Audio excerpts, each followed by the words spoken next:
The first reason, and perhaps the simplest reason for writing the book, was really because what is going on right now in India, and perhaps will happen over the next couple of decades, is really the story of my generation. My generation is a generation that grew up in socialist India, but then became adults in free India. We are the first post-liberalization generation.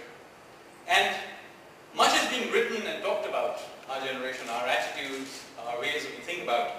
But really, I thought it was necessary to put our own thoughts and ideas, our own testimony down on paper. And the reason for that is, when I talk to people from other generations, I realize that many of the things that are usually talked about as turning points in Indian history, the thing that we saw as the symbol of freedom and of progress was not Indian, it was Japanese.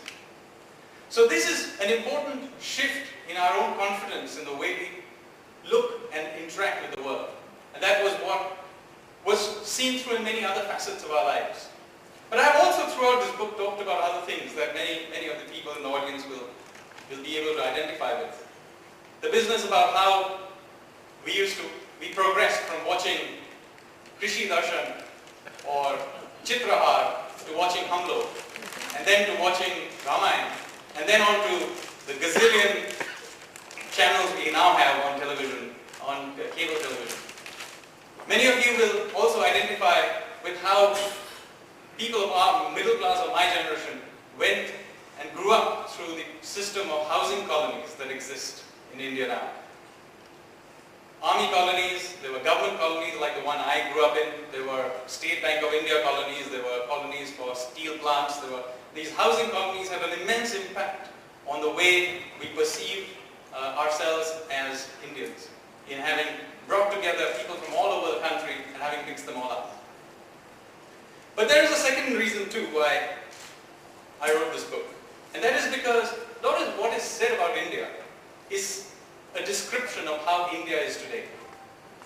The point is, the moment we are in today is but a speck in the sands of time. And so what I've tried to do in the latter half of this book is talk about the future. And this future can be very different from what it is today. Typically when we think about India, we think about a small, educated middle class surrounded by this mass of illiterate peasants in the surrounding countryside. But in fact, that country is totally changing very rapidly. By 2020, something like 90% of Indians, including those poor illiterate peasants, will be literate. There is a tremendous change, a level shift in how we need to think about the bulk of our population. By 2040, we will be an urban majority country. Now think about it. An urban majority, largely literate society will mean that the way we think of our society, our economy, and even our politics will change radically within our own lifetime.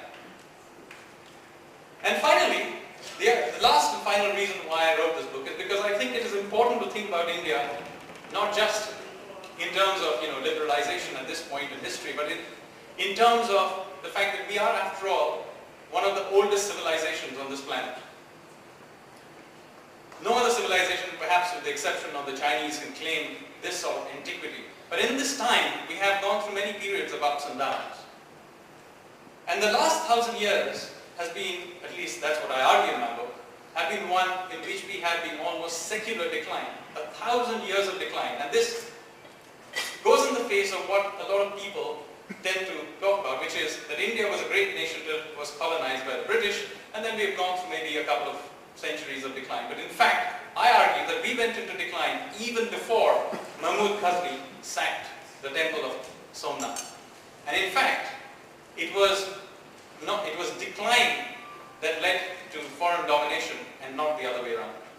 So many of these thoughts are there in this book. And what I'm going to do now is read a few sections which will give you hopefully a flavor of what I'm talking about. I'm going to start first with a small section which I call the story of Sanskrit. Language is a reflection of civilization. It is the medium through which people formulate and express their ideas.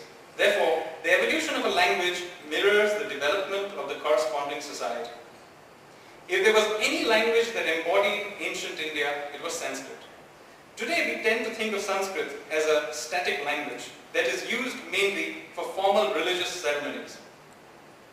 Rather like Latin is used in Roman Catholic countries of Europe. However, in ancient times it was an active and vibrant language that was used for activities ranging from poetry and drama to science, philosophy, law and mathematics.